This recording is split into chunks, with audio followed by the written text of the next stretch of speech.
Congress Party Dhaka General Secretary Media, Shri General Secretary Organization, Shri Kumari Devabrata, aduga AICC, All India Youth Congress Committee ke Manipur in charge Saripa, press conference doctor. Kasi press conference si maru ba issue Congress Party na handaki lakadaba mikhala sida party da hana leviramba aduga party ki discipline kaina anti party activity tamduna party ki dagi ka gi ba erega su chong jin taw gi ba mi oi manga habitai Kaksing ki Shri Yankhom Surchandra Lamlai AC ki Kachimim Biren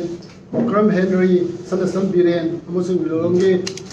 MD Nasir makhoi manga maksi party da form pikide amusung piroi haibagi hadagi decision ama leibani na phire ama leibana maram oidna Shri Yankhom Surchandra Kapakada party digi ticket akoi form pigeda maram aduna hana saming madagi party dagi tokwa party de madi list so hana yaudra bani hana join da bukanda leiba primary membership ki conference ta party dagi toye haiduna man che marang party de pirame modo koi respond ka su tawne mi mana dum che ma bi bani na dum receive tawum dongba party ki official se receive tawune Shri Surchandra hai ba Congress ti tok ki maram amagi manungda party ki saw maram si party da laiminaba maga MLA or minaramba niyo yama panduna district ki matang da mari leina abadagi yanada budi tokpani sing haiba sing se masiga man ko ipsiga di mari leina de na ko sing dokchan mari maram pe sai hang press conference da haijagi ba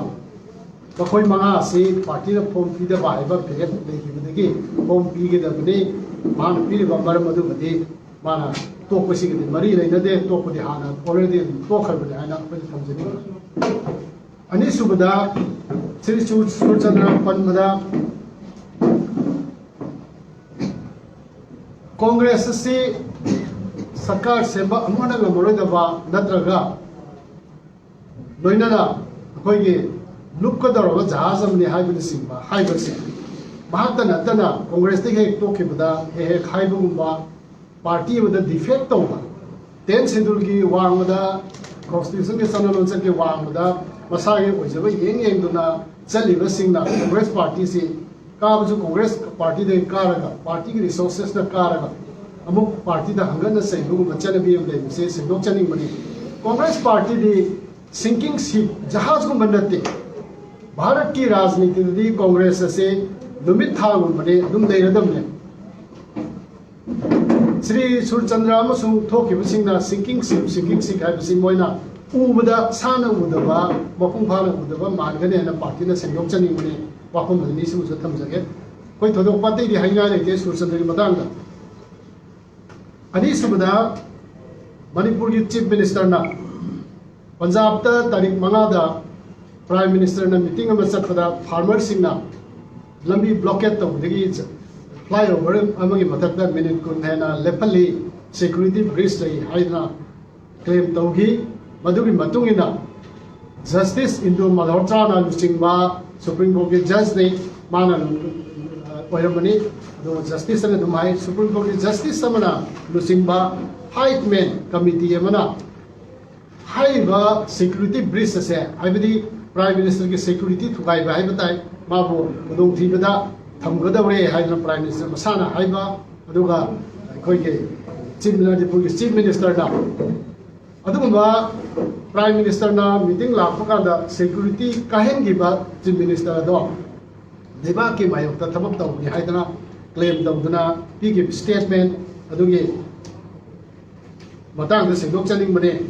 khoi manipur ke chief minister na haiba Indian constitution ni mayok ta leiba sing asi leiba sing kari step la khot ka dege haina Congress hai kamana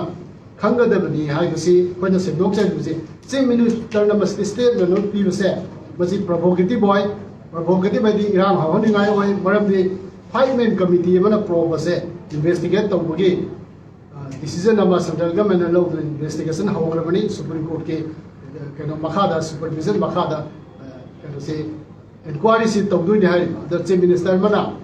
ꯁꯨꯃꯥꯏꯅ ꯃꯔꯥꯟ ꯁꯤꯕ ꯇꯧꯅ ꯃꯅꯤꯄꯨꯔꯒꯤ ꯏꯂꯦꯛꯁꯟꯒꯤ ꯌꯦꯡꯉꯒ Congress party ꯑꯁꯦ ꯌꯥꯝꯅ ꯑꯥꯏꯟ ꯊꯨꯒꯥꯏꯕ ꯁꯪꯕꯤꯙꯥꯟ ꯊꯨꯒꯥꯏꯕ ꯑꯗꯨꯃꯥꯏꯅ ꯎꯍꯟꯕꯁꯦ ꯑꯩꯈꯣꯏ ꯌꯥꯅꯤꯡꯗꯦ ꯑꯩꯈꯣꯏ ꯃꯁꯤ ꯇꯧꯍꯩꯗꯕ ꯊꯕꯛ ꯑꯃꯅꯤ ꯃꯅꯤꯄꯨꯔꯒꯤ ꯃꯔꯤ ꯂꯩꯅꯗꯕ ꯑꯗꯨꯒꯨꯝꯕ ꯊꯕꯛ ꯑꯃꯅꯤ ꯍꯥꯏꯅ ꯑꯩꯈꯣꯏꯅ ꯈꯟꯖꯩ ꯑꯃꯨꯛ ꯍꯟꯅ ꯌꯦꯡꯕ ꯀꯥꯟꯗꯁꯨ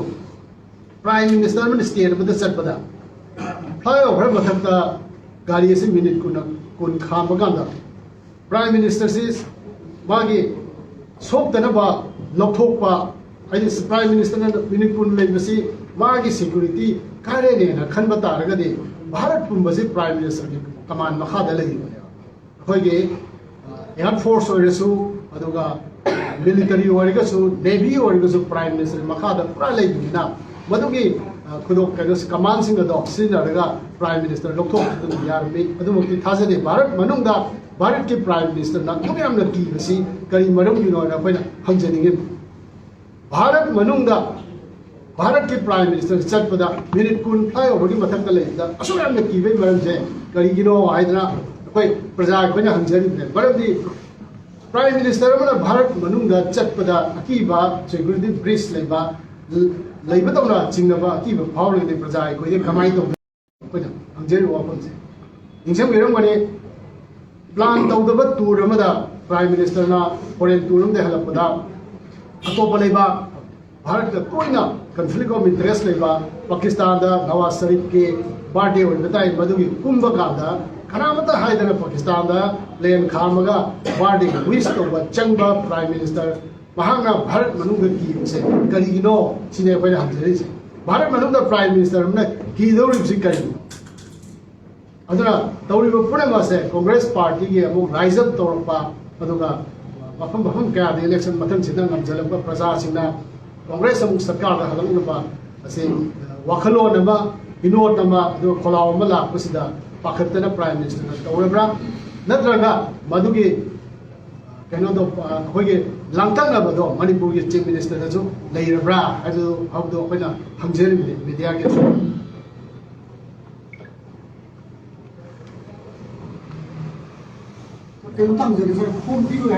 ꯍꯣꯏ ꯑꯩꯈꯣꯏꯒꯤ ꯇꯤꯀꯦꯠ ꯊꯥꯕꯒꯤ application form ticket application form This people applying to the Communist Party, buying to the Communist ticket. Surchandra approached the party for issue of the form, application form. Adana party ki ticket application form maina law yo ai sai samjan na dai ja party ticket application form. Ticket application je koi na noti koi ki party manu da ni manga se madi form pi be ya de hai jana koi na koi ki decision am lai adana party ke order ma ha na le form pi ke da badi ki saw da ma hai bo ne na ba